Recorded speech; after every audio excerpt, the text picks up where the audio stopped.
Mr. Milne, I just want to go to your opening statement where you talked about the advocacy or statements made by the US government.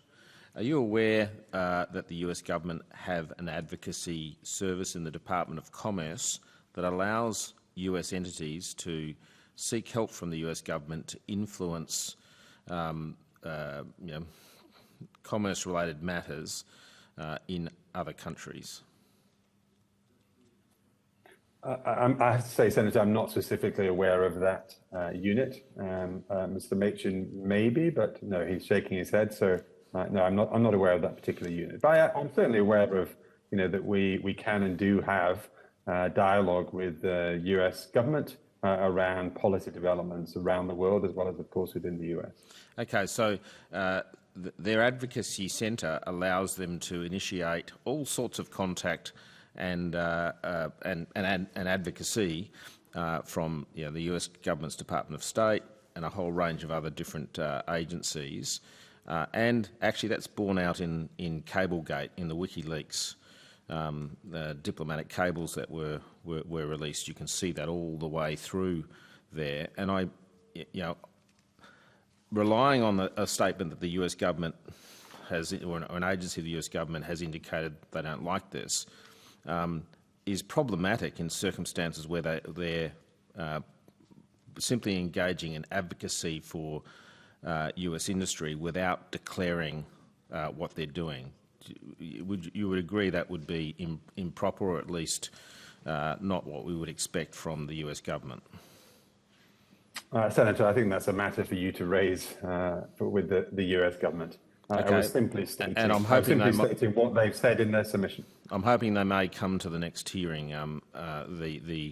But perhaps can you take on notice whether or not Facebook in the US, or indeed your own organisation, has engaged the US government in respect of assistance for advocacy? Actually, I can answer that question now.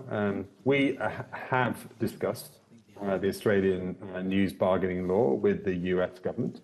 And in the same way as we discuss all kinds of different types of legislation around the world that affects US headquartered companies.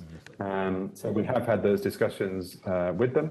And of course, all of our, many of our submissions are public, including the one that we've given to this committee. Sure. And the US government is able to read those just as anybody else. All I'm doing is drawing out the fact that the US government in this instance is acting as an agent for, Google and Facebook, whether or not that's directly controllable by you, but you've certainly had contact with them. So thank you for that. I just wanted to go to a theme that Senator Hanson-Young was exploring, the idea that if the Australian government had a sufficient tax base, it would be able to potentially help media outlets directly rather than through legislation like this. Facebook has an arrangement here in Australia that if someone in, say, Whyalla, Port Lincoln, a business decides to boost an ad, they go online, they boost their ad, they'll find that they get a $1,000 charge if that's what they've chosen to spend, and they'll get an international transaction fee that is paid in respect of Ireland. So all of your advertising revenue or boosting revenue basically goes directly to Ireland, and even though the customer is here in Australia and the service is being provided in Australia. I've talked about this with the tax department. I'm pretty sure that this is accurate.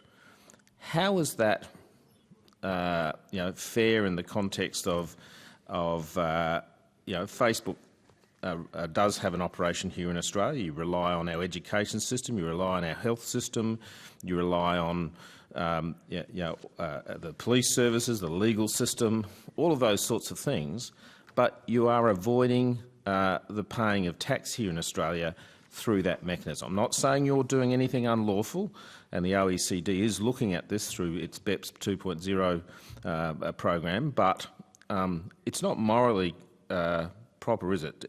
It goes to your social licence. Senator, look, as you say, there's been a long process that the OECD has been leading around the taxation of businesses like ourselves and international businesses. We've been very involved in that, and we'd be happy to provide you with further information about our views on what's the right way forward here. But also, we're very clear this is a matter for governments, and then it's up to companies to pay tax on the basis of the laws of the country, and that's exactly how we operate.